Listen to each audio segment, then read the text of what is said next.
साथ संगत जी, प्यार से कहना धन निरंकार जी। साथ संगत जी, लालच का परिणाम। एक सच्ची कहानी पर आधारित विचार आशा प्रवान करे और ध्यान से सुने। साथ संगत जी, महापुरुषों, इंसान को कभी लालच नहीं करना चाहिए, क्योंकि लालच वह बीमारी है, यह जिसे लग जाती है उसे इंसान का सब कुछ छीन लेती है। जैसे इंसान इस बीमारी में पड़ जाता है, वो इंसान अपना सब कुछ गंवा बैठता है, अपना मान सम्मान, परिवार, रिश्तेदार, सब कुछ खो बैठता है। साथ संगत जी, से लालच कभी भी नहीं करना चाहिए। महापुरुषों दास इसी प्रकार एक कहानी आपको सुनाता है। इस कहानी से आपको पता लग जाएगा कि लालच हमें किस हद तक ले जा सकता है। महापुरुषों, एक गांव में एक बहुत ही लालची इंसान रहता था। उसके पास बहुत संपत्ति होने के बाद भी उसे हर वक्त अधिक धन प्राप्त करने की लालसा लगी रहती थी। साथ संगत जी, एक बार नगर में एक चमत्कारी संत का आगमन हुआ।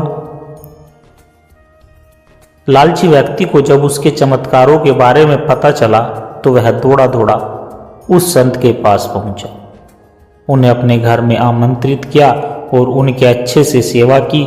सेवा से खुश होकर संत ने गांव से जाने से पहले उस इंसान को 4 मोमबत्तियां दी। साथ संगत जी, 4 मोमबत्ती देकर वह संत ने उससे कहा कि बेटा, जब तुम्हें धन की आवश्यकता हो तो पहली मोमबत्ती जला लेना और पूर्व की दिशा की ओर चले जाना। जहां यह मोमबत्ती बुझ जाएगी वहीं पर तुम जमीन खोद लेना और वहां तुम्हें धन की प्राप्ति हो जाएगी। उसके बाद अगर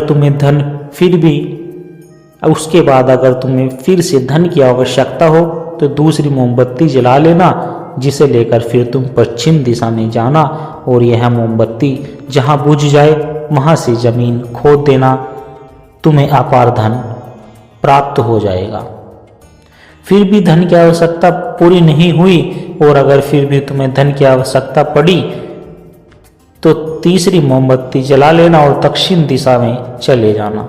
जहां मोमबत्ती बुझेगी वहां की जमीन खोदकर वहां से धन प्राप्त कर लेना। अंत में तुम्हारे पास सिर्फ एक मोमबत्ती बचेगी, लेकिन तुम्हें इस मोमबत्ती को कभी नहीं जलाना, ना ही बची हुई दिशा उत्तर की ओर जाना है। अगर वो संत वहां उसे गांव और वह संत यह समझाकर उस गांव से चले गए।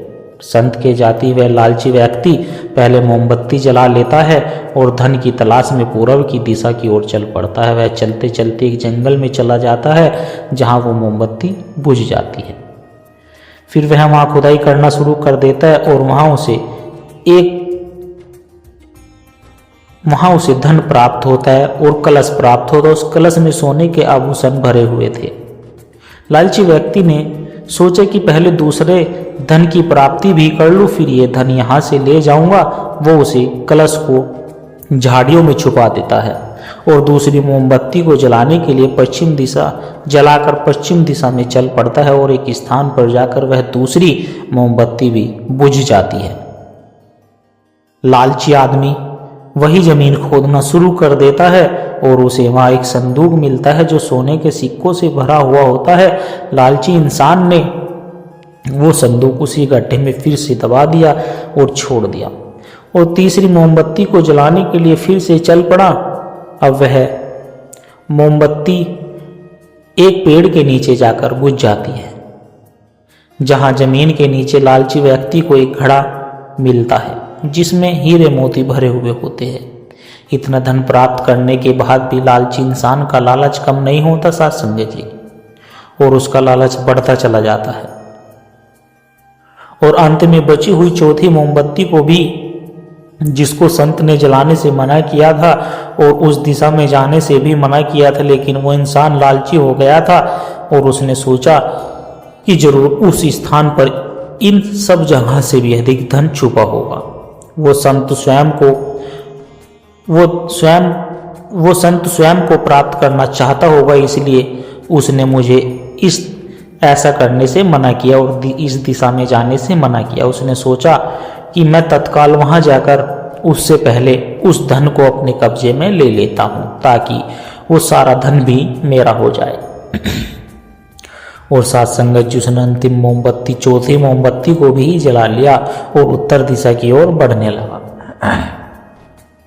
चलते चलते वो एक महल के सामने आ पहुंचा और महल के सामने पहुंचते ही वह मोमबत्ती भी बुझ गई। साथ संगत जी मोमबत्ती के बुझने के बाद लालची व्यक्ति ने महल का द्वार और महल खोला और महल के भीतर प्रवेश किया। महल के कमरों में धन की तलाश करने लगा। एक कमरे में साथ संगत जी उसने हीरे जवाहरात का भंडार देखा, जिन्हें देखकर उसकी आंखें चमचमा उठी। साथ संगत जी इतना अपार धन देखकर उसका लालच और बढ़ने लगा, लेकिन कुछ आगे जाने पर उसे चक्की चलने की आवाज सुनाई पड़ने लगी, एक कमरे में से आ रही थी और वह आश्चर्यचकित हो गया। उसने उसका दरवाजा खोल दिया। साथ संगत जी और उसे एक बूढ़ा व्यक्ति चक्की पीसता हुआ दिखाई पड़ा। लालची व्यक्ति ने उस बूढ़े व्यक्ति से पूछा कि तुम यहाँ कैसे पहुंचे बाबा? साथ संगत जी बूढ़ा व्यक्ति बोला कि पहले थोड़ी देर तुम यह चक्की चलाओ, मैं जरा सांस ले लूं, फिर तुम्हें पूरी बात बताऊंगा कि मैं यहाँ कैसे पहुंचा और मुझे यहाँ क्या मिला। साथ संगत जी लालची इंसान सोचने लगा कि उसे बूढ़े व्यक्ति से जानकारी प्राप्त कर लेगा, फिर महल में कहाँ कहाँ धन छुपा है, और उसकी बात मानकर वो चक्की चलाने लगा। इधर बूढ़ा व्यक्ति उठ खड़ा हुआ और जोर जोर से हंसने लगा। उसे हंसता देखकर लालची इंसान पूछने लगा कि ऐसा क्यों हंस रहे हो, यह क्या कर रहे हो? वो चक्की बंद करने लगता है, लेकिन साथ संगत जी बूढ़ा व्यक्ति उसे बोलता है कि अरे चक्की मत बंद करो, अब यह महल तुम्हारा है, इस पर तुम्हारा अधिकार है और साथ ही इस चक्की पर भी तुम्हारा ही अधिकार है। बस अब इस चक्की को हर समय ऐसे ही चलाते रहना, क्योंकि चक्की बंद होते ही महल टूट जाएगा और तू इसके नीचे दबकर मर जाएगा। गहरी सांस लेकर बूढ़ा व्यक्ति आगे बोला कि संत की बात ना मानकर मैंने भी लालच में आकर आखिरी मोमबत्ती को जलाकर इस महल तक पहुंच गया था। तब से यहाँ मैं चक्की चला रहा हूँ। मेरी पूरी जवानी चक्की चलाते चलाते बीत गई। इतना कहकर बूढ़ा व्यक्ति वहां से चला गया। साथ संगत जी लालची व्यक्ति पीछे से चिल्लाया कि अरे जाते जाते यहाँ तो बताओ कि इस चक्की से छुटकारा कैसे मिलेगा। साथ संगत जी बूढ़ा व्यक्ति बोला कि जब तक मेरे और तुम्हारे जैसा कोई व्यक्ति लालच में अंधा होकर यहाँ नहीं आ जाता, तब तक तुम्हें इस चक्की से छुटकारा नहीं मिलेगा। इतना कहकर साथ संगत जी बूढ़ा व्यक्ति वहां से चला गया। लालची व्यक्ति चक्की पीसता रहा और खुद को कोसता रहा। तो महापुरुषों, इस कहानी से हमें यही शिक्षा मिलती है कि इंसान को कभी भी लालच नहीं करना चाहिए, क्योंकि लालच हमेशा इंसान को ऐसी जगह फंसा देता है कि वहां से फिर वापस आना उसके लिए मुश्किल हो जाता है। तो साथ संगत जी दास पर कृपा करो कि दास आप सबके चरणों से ऐसे ही लगा रहे और अपना आशीर्वाद हमेशा दास पर बनाए रखना, परमात्मा का ध्यान बनाए रहे साथ संगत जी, और इसी की सेवा करते करते यह जीवन बीत जाए। साथ संगत जी बड़े प्यार से कहना, धन निरंकार जी। साथ संगत जी एक छोटी सी अरदास आप जी के चरणों में, अगर इन विचारों ने आपके दिल को छुआ है साथ संगत जी, अगर आप आत्मिक शांति का एक कण भी महसूस हुआ, तो इस ज्ञान के प्रसाद को केवल अपने तक सीमित ना रखे, इस प्रेम के पैगाम को आगे औरों तक भी पहुंचाए, क्योंकि एक दिए से ही दूसरा दिया जलता है। साथ संगत जी जब हम इस सत्य की आवाज को और रूहों तक पहुंचाने का माध्यम बनते हैं, तो यह भी निरंकार की एक बहुत ही सुंदर सेवा है।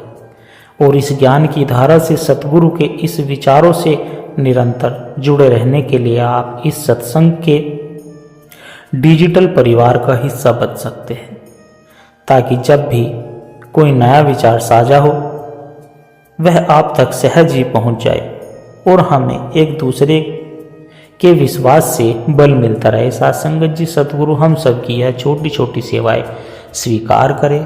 प्यार से कहना, धन निरंकार जी।